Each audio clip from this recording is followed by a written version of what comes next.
It's funny when you stop and think about it, but so much of our world is built on opposites.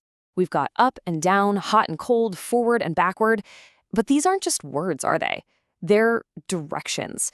And it turns out math has this incredibly cool and simple language made just for them. So that leads to the big question, right?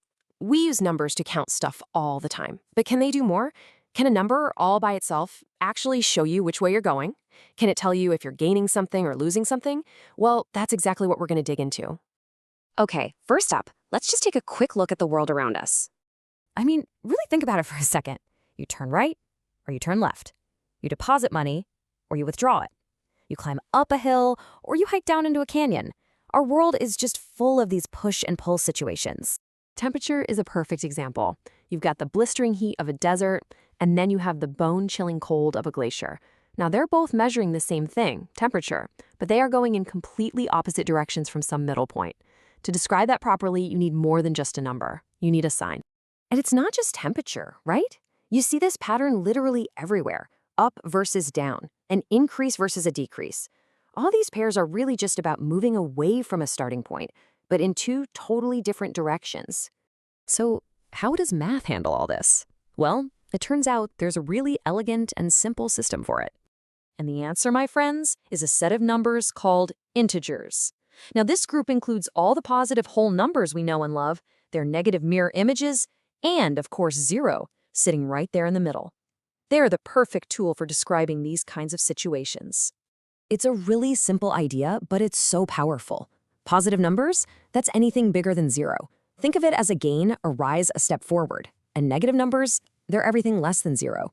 That's your loss, your fall, your step backward. One direction builds things up, the other takes them down. Okay, so that's the theory. But where do we actually see this stuff in the real world? Let's check out a couple of perfect everyday examples. Picture this. You get into an elevator on the ground floor. You press the button and go up 2 floors. That's a positive change in your location, right? So in math, we can just write that movement as +2. And what happens when you head back down? Well, if you go down 1 floor, that's a move in the opposite direction. So we show that as -1. It's simple, it's clear, and that little sign instantly tells you the whole story of which way you went. The exact same logic works for temperature. A really hot day in the desert at 45 degrees Celsius, well, that's 45 degrees above the freezing point, which is 0. So we can write that as +45 to show it's on the hot side of the scale. And on the flip side, a freezing cold day on a glacier might be 10 degrees below 0.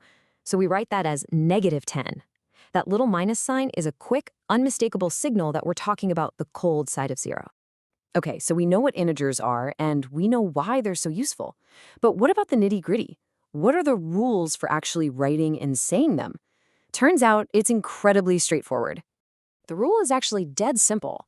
For a negative number, you always have to write that minus sign out front, like -1 or -10. But for a positive number, you can use a plus sign, but you don't have to.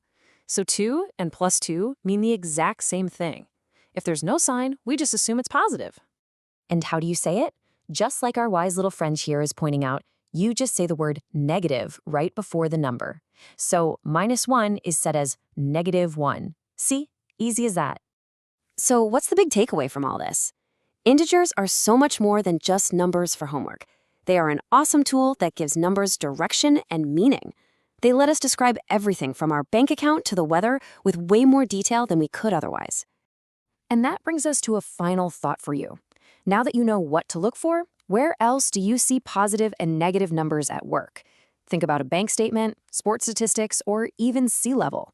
Integers are everywhere, describing the ups and downs of our daily lives.